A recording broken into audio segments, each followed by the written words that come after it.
During World War II, the famous piston-engine fighter P-51 Mustang was limited in its ability to go more than 2,000 miles. In response, the North American Aviation Company used the Mustang to create a new long-range escort fighter that had two P-51 fuselages joined by a shared center wing. Produced too late to see action in World War II, the F-82, often known as the Twin Mustang, rose to fame in the Korean War by achieving the first air-to-air victory. Its success was fleeting, though, as other jet-powered fighters quickly took its position as a bomber escort. In spite of this, the Twin Mustang's unique appearance and outstanding effectiveness during the Korean War have made it an iconic emblem. The British Royal Air Force commissioned the creation of the P-51, an iconic aircraft of World War II, in 1940. It could go 750 miles in battle at a maximum speed of 390 miles per hour. With its low-drag wing and engine cooling system, the Mustang, dubbed the Mustang by the British, was very fast and had an unmatched range. Nevertheless, its low-altitude operations were restricted to 15,000 feet due to the absence of a high-altitude supercharger. The P-51 flew for the first time on October 26, 1940, and it joined the Royal Air Force as a bomber escort in April 1942. With its ability to fly from England to Germany and back for over 5 hours, the Mustang quickly became indispensable to the U.S. Air Force, where it was first utilized for reconnaissance operations.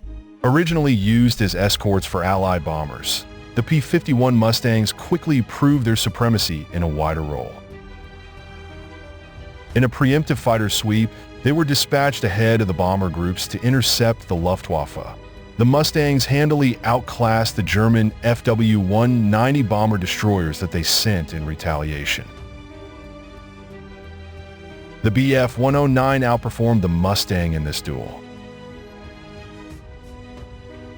The intricacy of the German plan contributed to its overall failure. The Mustangs were flying in all but one U.S. fighter group by the end of 1944, and they were quite successful against all of their German adversaries. Compared to other fighters, the P-51 entered German airspace the deepest. Mustangs were used by the Chinese Nationalist Air Force to combat Japan in 1945. Following World War II, the U.S. Air Force used the P-51 as its primary piston-engine fighter aircraft. Up until 1957, the P-51 participated in both the Korean War and the Air Force Reserves. Even with its effectiveness, the P-51 was not enough to accompany the Boeing B-29 Superfortress on flights longer than 2,000 miles, especially not during Operation Downfall. Missions from the Philippines or the Solomon Islands to Tokyo were too difficult for the Mustang and Lockheed P-38 Lightning to accomplish. American planes started developing a fighter that could go the required distance without refueling in 1943. A prototype aircraft built by Edgar Schmud with two P-51 fuselages, a single center wing, and an extra fuselage plug located behind the cockpit. The prototype had a horizontal stabilizer and a retractable centerline gun pod. It had the capacity to carry 25 air-to-ground missiles and was twice as hefty as a P-51. Later, the radar operator's workspace was expanded to include the right cockpit.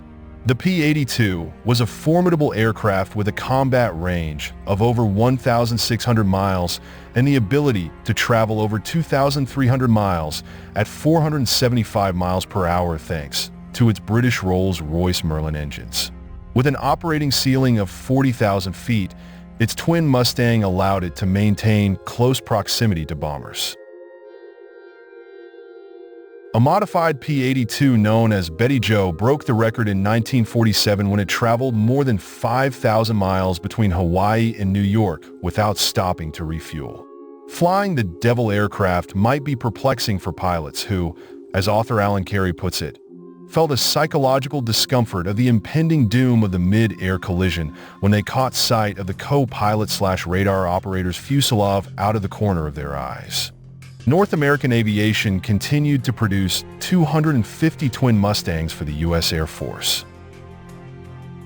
The P-82 was a versatile aircraft that could serve as a fighter, interceptor, assault bomber, escort, and reconnaissance aircraft.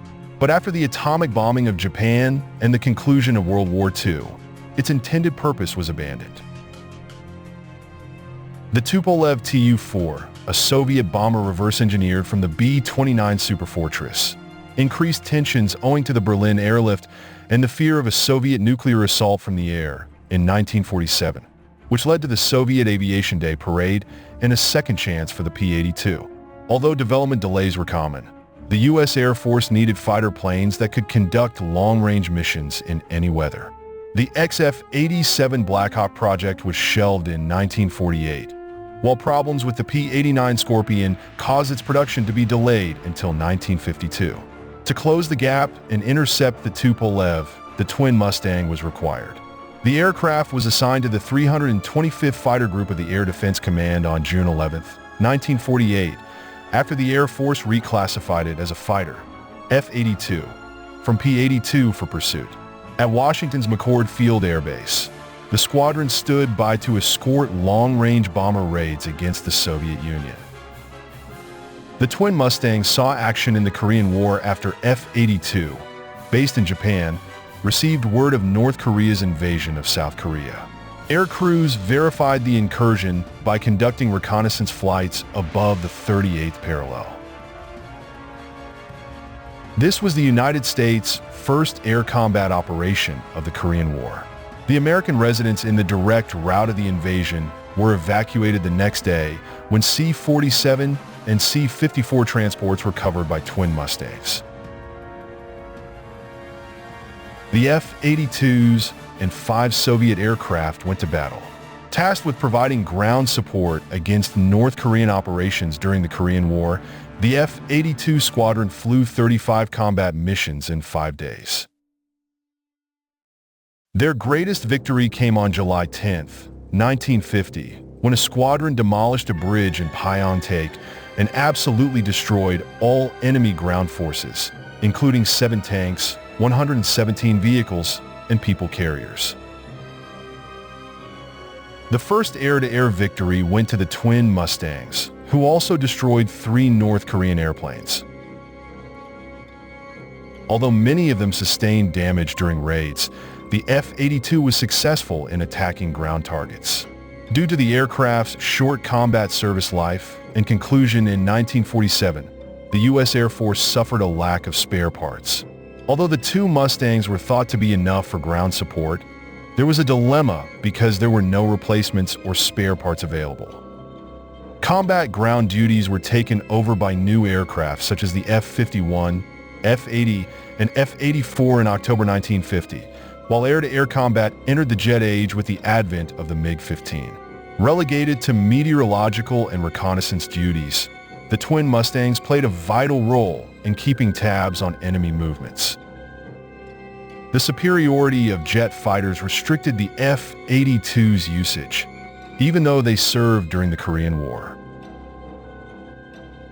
Lockheed F-94 Starfires took the place of the squadron's final 8 twin Mustangs in 1951. The Mustang received AH model designation in 1952 and was given the responsibility of flying in cold weather for the Alaskan Air Command's air defense. Fearing that the Soviet air defense experiments in Alaska would serve as a backdoor for an assault on the United States, the F-82s patrolled over them. The remainder of the modified F-82s were moved to a reclamation storage station, with a small number staying in Korea. These days, the Wright-Patterson Museum in Dayton, Ohio, and the U.S. Air Force History and Traditions Museum in San Antonio, Texas, are home to the unusual aircraft. There is just one twin Mustang that is still operational.